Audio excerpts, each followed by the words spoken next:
Okay, founders, welcome back for part 2 of this episode, which is all about change management, a topic that not all of us kind of dive into on a regular basis, but so happy that our Nail the Number Pro is here with us today, Astrid DesLandes. Welcome back, Astrid. Thank you. And Astrid, senior organizational management consultant, correct? Working with small organizations, large organizations, vast areas of expertise in this space. And I know that you drill down into some really unique niches too, that maybe we can talk about in a little bit. But this segment of change management is all about resilience. I'm going to leave it at one word because I know you're going to share with us how this really touches upon many different areas. So take it away. Where do we start? All right. So when I work with my clients, one thing that they always want to talk about is really resilience, but it's often risk management. And so risk management, the interesting thing about risk management is that you often know the risks that are potential, and so you can plan for those. An example, as a driver, you use a seatbelt. The risk is car accident. The seatbelt is the prevention to minimize this risk, okay? Looking at COVID, looking at this pandemic we're going through, so unpredictable. No, that's not true. Totally predictable. It's happened before. It's going to happen again. So why were we all so unprepared? Because we are not planning. Now, the thing with risk management, like I said, is there are specific solutions to specific risks. But what when you're not quite sure what the risk is going to look like when it becomes an issue? So for example, a cold virus. We all get the cold, we all get the flu once in a while, and our bodies don't necessarily know how to behave or react to the one specific virus. But you get enough sleep, you take your vitamin C, you eat healthy, and what you're doing is you are building the capabilities to react well to an unpredictable change. So one thing that's predictable is you're going to get a virus. But how you react is by building this infrastructure that allows you to handle anything that comes your way. Oh, I love it. I'm picking up what you're putting down. So that's the difference between risk management and resilience. Now, what elements allow you to become resilient as an individual, as a corporation, as an organization, as a community, as an industry? So the elements that allow you to do that are things such as diversity, redundancy, decentralization, and self-renewal.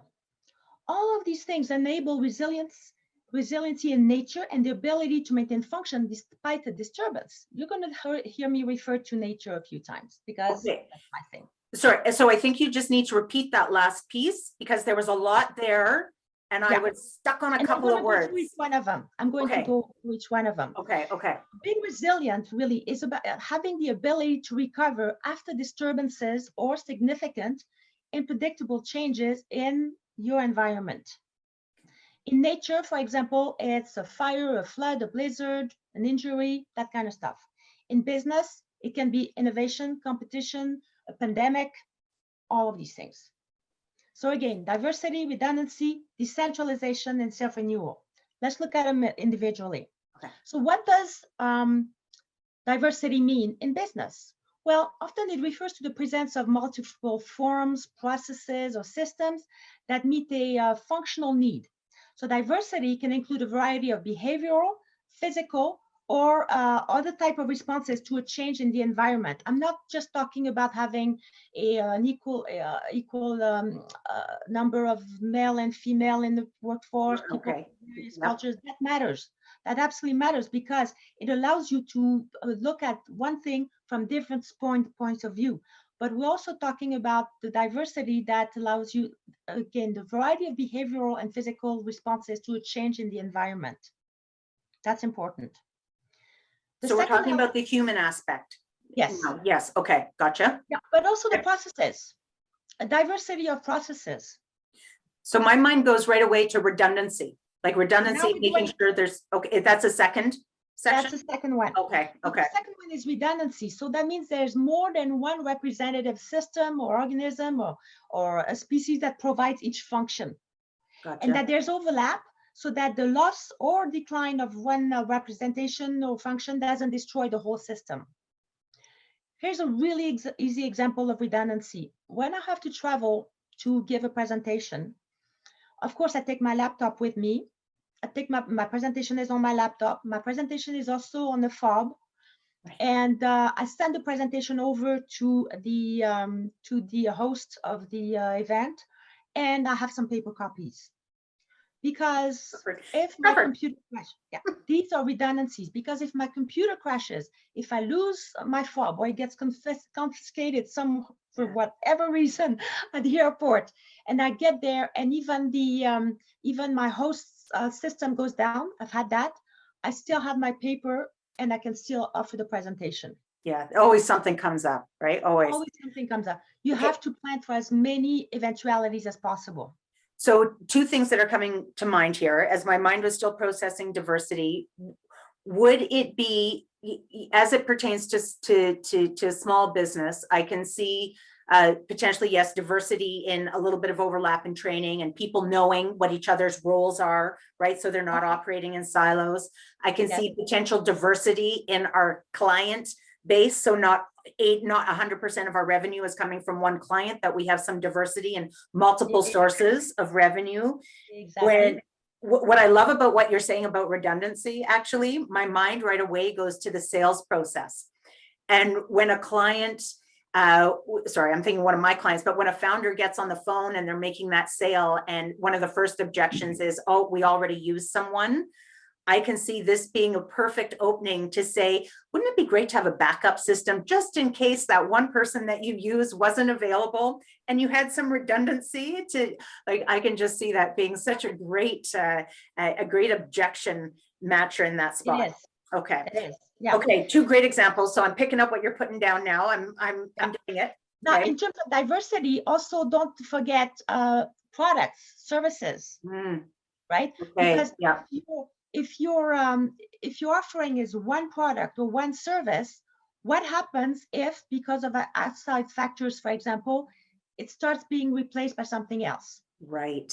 You need something else. You need even to overlap, as one may be disappearing or decreasing or something like, you need something else. If the business as a whole, if you are to maintain your purpose, whatever your purpose is, you need to have diversity in terms of offering and services as well.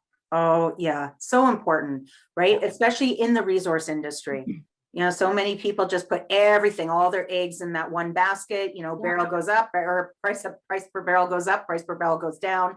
Coal, we've got a lot of businesses struggling with the coal transition strategy. So diversity in product, services, industries. I love that. So smart. Okay, now, diversity. What's that? Sorry, Astrid. Go ahead. No, you. So the third one is decentralization. So that means that the mechanisms maintaining those functions are scattered throughout the system. So not located exclusively together. When you're talking about all the eggs in one basket, that's exactly what it is. So that a localized disturbance, for example, doesn't remove one or more vital parts of the whole system. Our electrical grid is built like that. So that if something goes out somewhere, it's divided in a way so that the whole city doesn't go out. So what in your business, you know, can you look at where you have a certain set of decentralized items so that if something goes down, it's not the whole system that goes down. So what could that possibly look like? I'm trying to map that one out in my head. So for example, if we're looking at technology, then it could be that, yes, you're operating in the cloud, but you also have some kind of backup. Like a backup is decentralization. Okay. If you have a manufacturing plant for something, then you need to plan, if that plant gets hit by lightning, for example, where are you going to keep going to, where are you going to go to keep your business going? What are you going to do? What is the difference between decentralization and redundancy? Because the redundancy, hopefully these things already are in place. Decentralization can just be planning. Okay. Gotcha. Okay. Now we're looking at self-renewal. So if we're looking at nature, that's my teacher, it's often applied at the cellular organism level. So self-renewal can be applied to all kinds of contexts. So the capacity to regenerate new cells, heal wounds, damaged organs, and so on. When we break our bones, that's self-renewal when we repair. The COVID-19 situation is in recent time, for this generation, I would say, the largest, most significant test of business and humankind resilience. Yes. Yeah. So if we were to focus deeper on resilience, the resilience links to sustainability and business, we need to look at what greater outcomes are possible through intelligent systems that do three things: anticipate, respond, and thrive through challenges. Okay, you're going to have to walk me through that one. So I'm still on self-renewal. And I'm thinking, well, wouldn't that be lovely? Because I think every founder right now would actually like to self-renew at this point. There's a lot of mental exhaustion and fatigue and financial exhaustion and fatigue.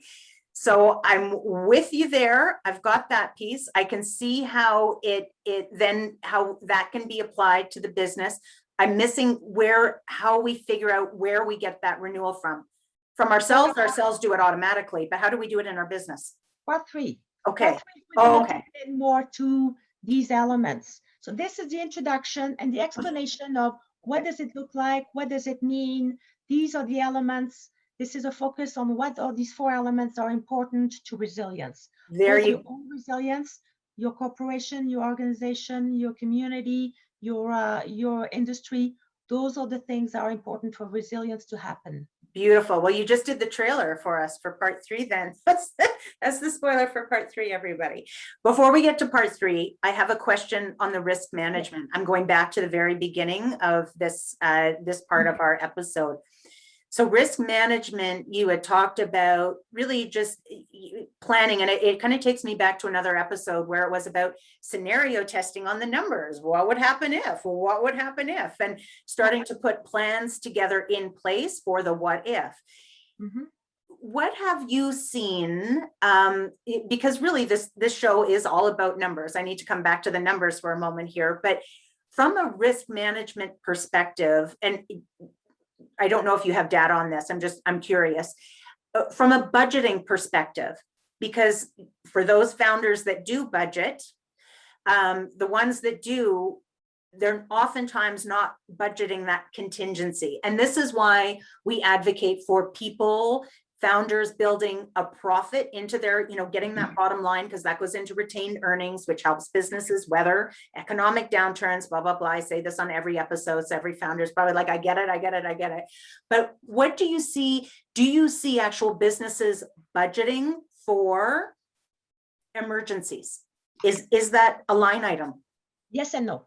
Okay. And so the yes and no comes depending on the industry. Some industry are legislated to and are compelled by the government and by the regulatory industry to have risk management. It's part, they have to have it.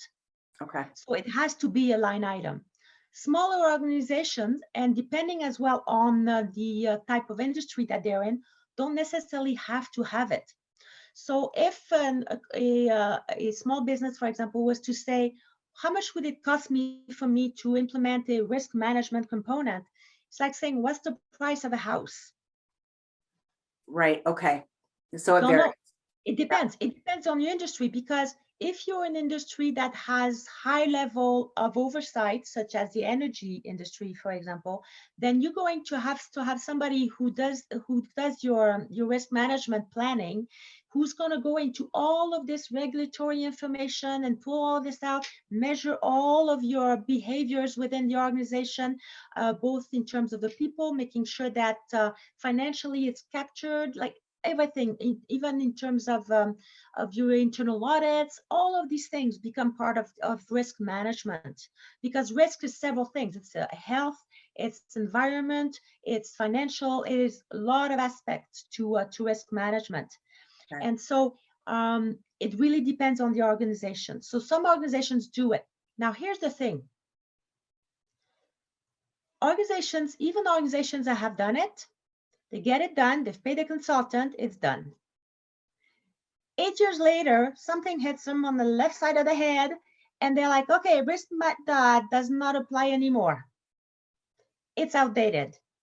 So the same as communication has to be ongoing, risk management and resilience have to be ongoing initiatives.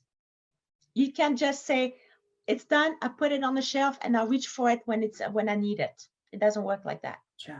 Yeah. And as you're going through that, I'm thinking, that's probably a tough pill for a lot of small business owners to swallow when it comes to making that investment in that, because you don't get an ROI necessarily, right? It's a gamble to make that investment because, right. Yeah, that's exactly what it is, isn't it? Right? Risk management is like insurance. You're planning for an eventuality that may or may not happen. Right. If it happens, you're glad for it. But if it doesn't happen, it feels like, okay, well, what was that for? Why did we spend it? But it's like insurance. You absolutely need it. Yeah, no, that makes complete sense. Makes complete sense. So is this, so this is kind of a plug, I'm just going to throw this out there. Is this some of the work that you do with organizations, understanding the risk management? So risk management to me feels a little bit more proactive, right? And then the change no, I caught that. No, that's not right. Nah. Well, I'm thinking it's neither proactive nor reactive. It is a necessity.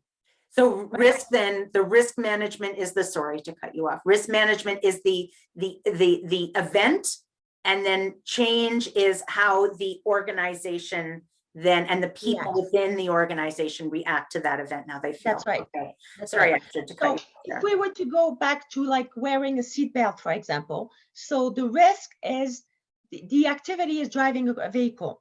The risk is you may enter in a collision. That's the risk. If you enter in a collision, it's now an issue.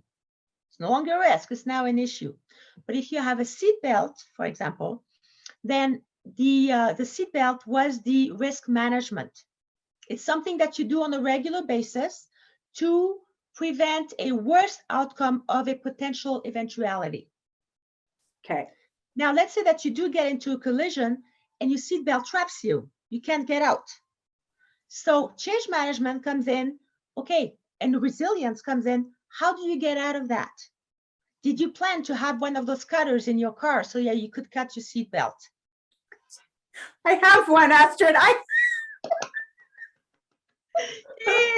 my God, that's so funny you brought that up. I've never used it, but I have it. Exactly, right? So, because sometimes one solution creates another problem. It happens all the time. So that would be change management, is your ability to react to something that is not necessarily planned, which is your seatbelt, which protected you, is not keeping you stuck. Gotcha. Okay. Thank you for that. Thank you for that clarification. That makes sense. Absolutely. Okay. So part 3, this is where you're going to help us kind of better understand what next steps are, like what we need to start asking ourselves to build our change management strategy. Okay. All right. Thank you, Astrid. Thank you, Community Future Sunrise. As always, Community Future Sunrise, they are an office in Southeast Saskatchewan that is there helping all the founders in that area build their business, nail their numbers. Thank you for all that you do. We're going to see everybody back in here for part 3, as Astrid just mentioned, so that we can better build our own strategy, take all of this learning now and apply it to our business. We'll see you back in the lab for part 3. Bye for now.